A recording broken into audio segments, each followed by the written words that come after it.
Hey there guys, Godly Seafood here. I wanted to make a series called, Wizard101 character profiles, where I basically kind of dissect some of the characters in Wizard101, talk about, when we first meet them, a little bit about their backstory, what they're based off of, if anything, what they do, what they don't do, what they should do, what they end up not doing, and just kind of, make a little series out of it. I thought it'd be fun. So the first person that comes to mind, and I don't think there's anybody more deserving of being the pilot episode than the one, the only Merle Ambrose himself. IRL, whenever you go to download the game launcher for the first time, chances are you'll be taken to a link that shows Merle Ambrose looking into a glass ball saying, "Are you a boy or are you a girl? Start your adventure." You download the game launcher, and then you start, even before you make your character, you then see Merle Ambrose again. He's literally one of the first two characters, including Gamma the Owl, that you will probably see before doing anything in the game. So first off, just kind of getting into the background and lore of Merle Ambrose, kind of what he's, more specifically, what he's based off of.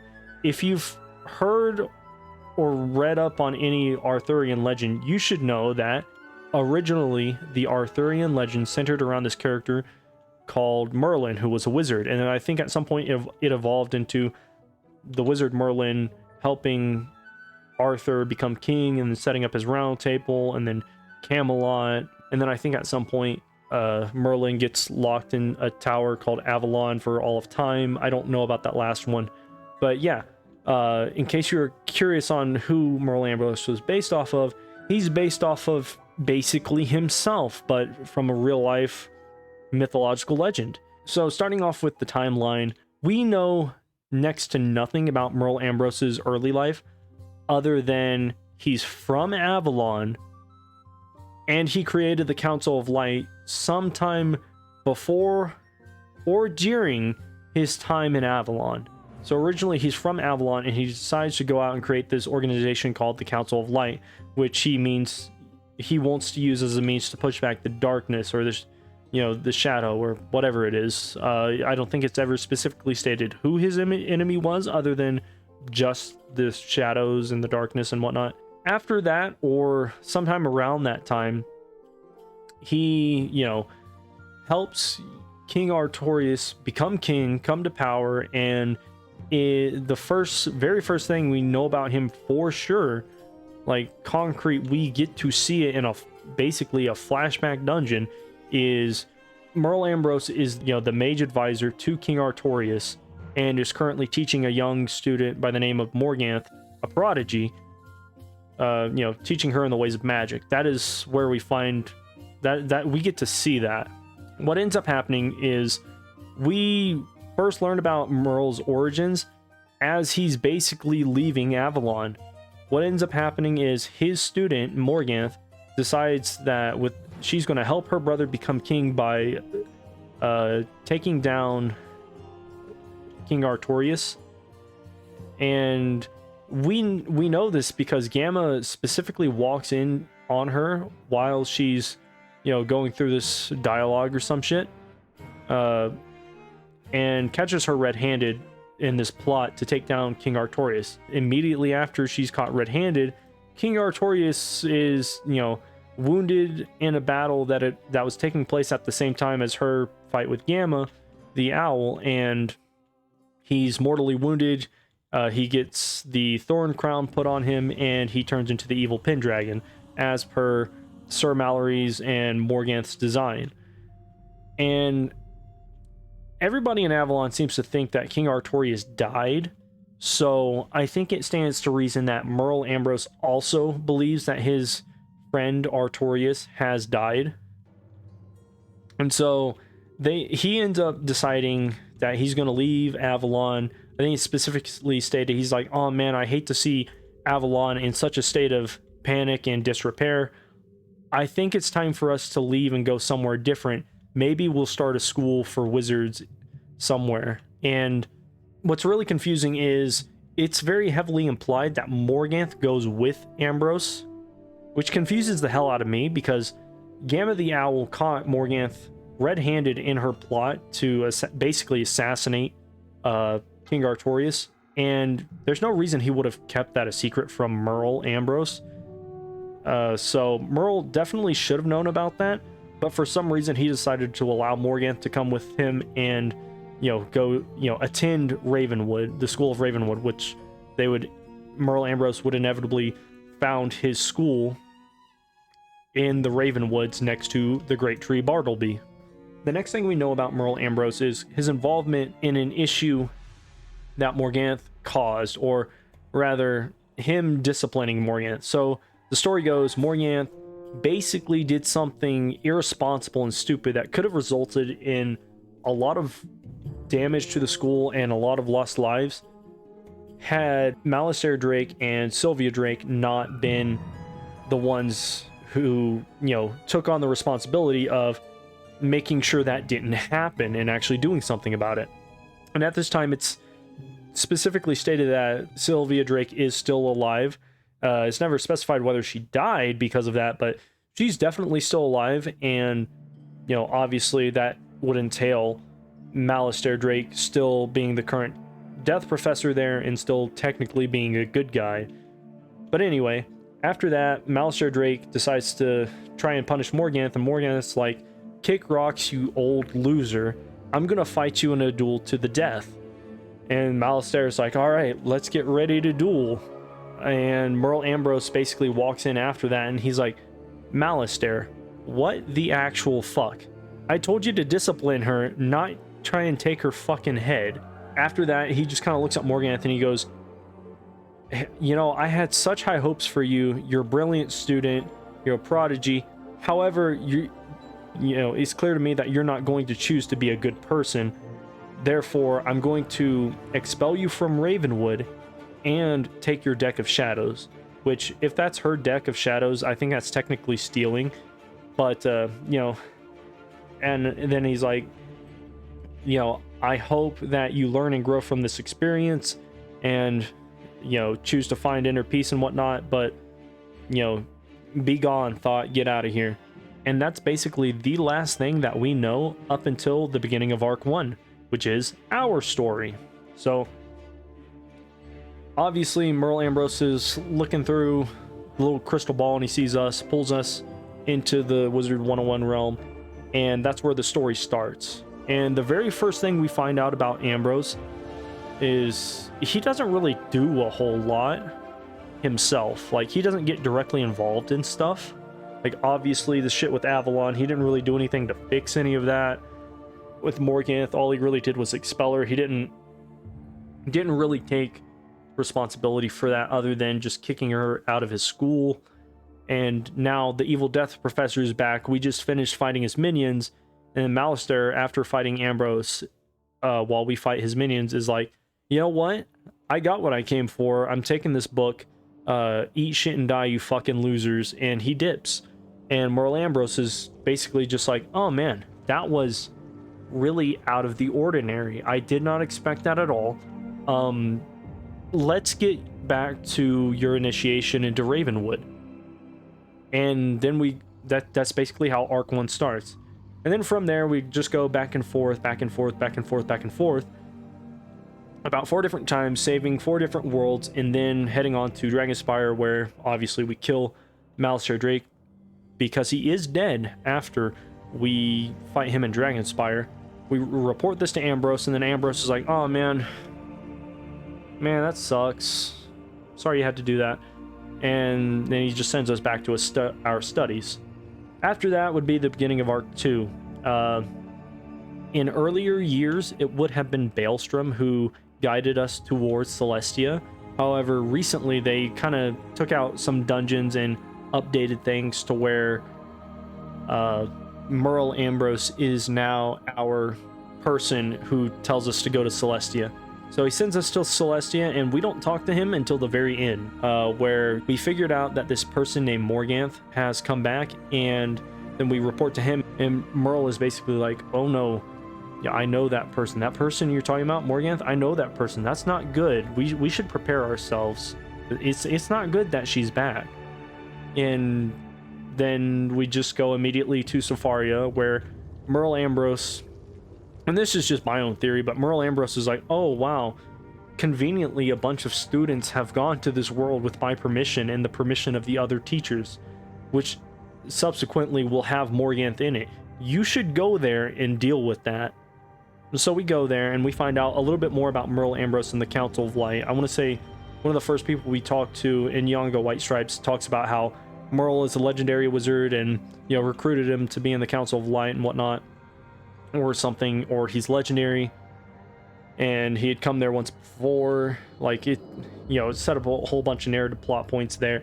And then, you know, we don't really talk to Merle Ambrose until the very end, where, you know, Morganth has told us how, oh wow, it's crazy, Merle didn't bother to come fight me himself.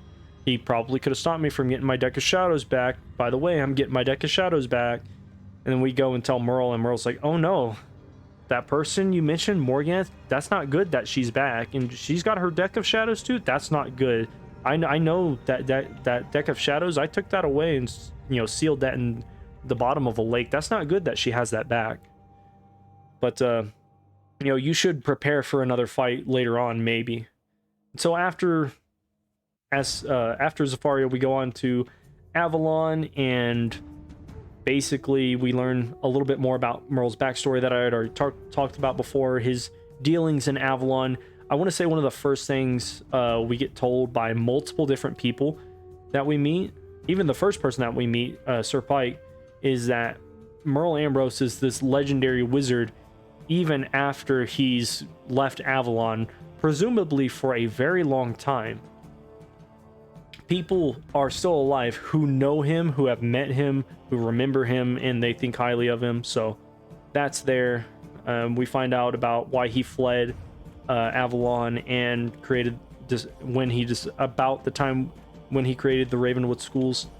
And then moving on, I want to say we don't even talk to him throughout all of Azteca until the very end, where we tell him, oh hey Merle, it turns out Morganth summoned Meteor to wound the planet and all of the dinosaurs died. And Merle is basically like, oh no, that's not good. These are dark times indeed. That person Morganth that you're telling me about that's returned, I know her. That's not good that she's returned, and she's got her deck of shadows. That's bad. I sealed that deck of shadows away at the bottom of a lake. That's not good that she's got that back. And then she also committed genocide on a planet. That's not good. These are very dark times indeed. And so basically from there we go on to Chrysalis, and Merle Ambrose actually does directly involve himself in helping us get to Chrysalis. You know, he basically has us summon the Council of Light, collect a couple people to, you know, be on the Council of Light, and they're like, hey, let's go create the spiral key for you, the player, to get into Chrysalis, because Morganth has locked us out, and if we even step foot in there, she's gonna know something's up. So we're gonna send you in there, covert SEALs Team 6 style, to take out Morganth bin Laden. Like, you go do that. And then a couple times throughout, multiple members of the Council of Light, including Merle Ambrose, will come and talk to us and maybe give us guidance once or twice, and then that's it. That's the end. With Chrysalis, we defeat Morganth and tell him about it, and he's like, oh man, you know, that really sucks that you had to take out a second person on my orders. But anyway, have fun. And then immediately after Chrysalis, we go into Polaris. So at the very beginning of Polaris, we are actually graduating. You know, it's our time to shine. Merle and the other professors are there, and then Bartleby goes choo, and it blows in a cold, and Merle's like, oh no, we should go and inspect Bartleby. I know this is your moment, and this has been being built up to since you were technically out of school. You had to graduate at some point, but yeah, let's go deal with Bartleby. He's not looking so good. So we run over, look at Bartleby, and then it's like, oh no, Bartleby is like definitely sick and not doing good. What? There was a chilled wind? That could only have come from Polaris. Player character, you should probably get in there and figure out what's going on with that. I'll stay here and run the school and make sure Bartleby's fine. So that's what we do. We go through Polaris, and then go throughout that whole ordeal. And then we really don't talk to him until we give him an update at the end of Polaris. Maybe, actually, I don't even think we talked to him at the end of Polaris. I think we talked to Baba Yaga, and that's what ends Polaris.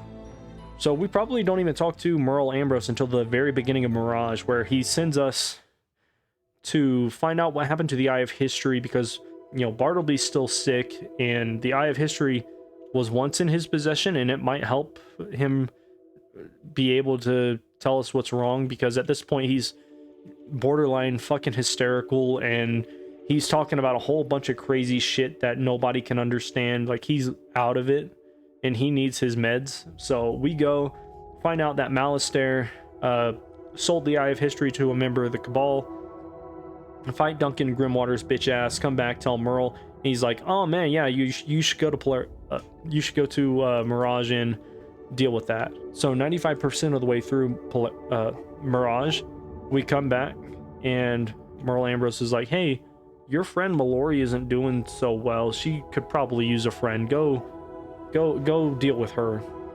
And also find out who this Cabal agent is, maybe. So we go and do that and come back and inform Merle Ambrose. He's like, oh yeah, go to Mirage and fix the Sands of Time or something. Do that, and then we don't even talk to him until the beginning of Imperia Part 2. So it's a while before we talk to Merle Ambrose again. And it's at the very beginning of Imperia Part 2, you know, Mallory got her fucking soul ripped out or something, and she's her body's alive, but her spirit's dying, and fucking the life teacher at the Arcanum is like, we need to get a nucleus from a dying star and perform this ritual that will probably affect the entire spiral just to bring this chick back. And then Merle Ambrose and the entire Council of Light fucking square up in the medbay room in the Arcanum and are like, y'all ain't about to do shit until y'all consult the people who actually live in the spiral. And then they start telling them off about how the Council of Light has been dealing with all the Lufalim incursions in that Grandmother Raven has sent out in her borderline madness, and all the Shadow Fiends Grandfather Spider is thrown out because he's just fucking with everybody. And then Merle Ambrose is like, it's probably in all of our best interests to come together and help the wizard figure out how to deal with this. And so that's exactly what happens. We deal with it. But actually before that, Merle Ambrose kind of pulls us to the side and he says, hey, you know that big old tree in the middle of Ravenwood? He's not doing so good. Turns out that cold might have been a little bit worse than we thought. You should go into the Springs Eternal and do the fucking tree ritual, the arboreal ritual, and become the scion of Bartleby to fix that shit. Also, you'll probably need that power.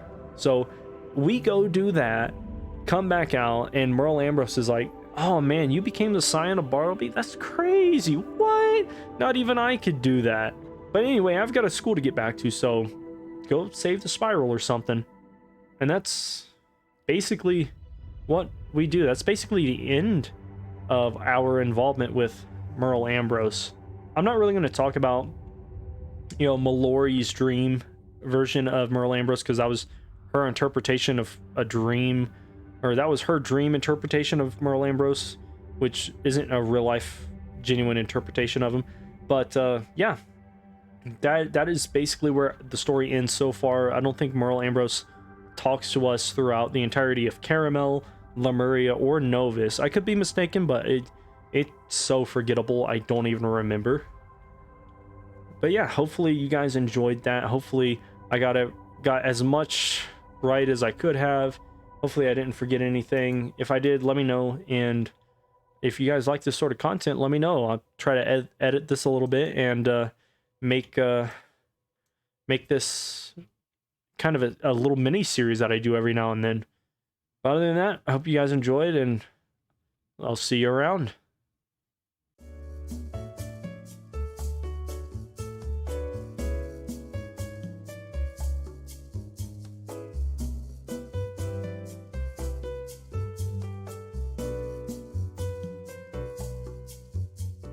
No, I keep fizzling.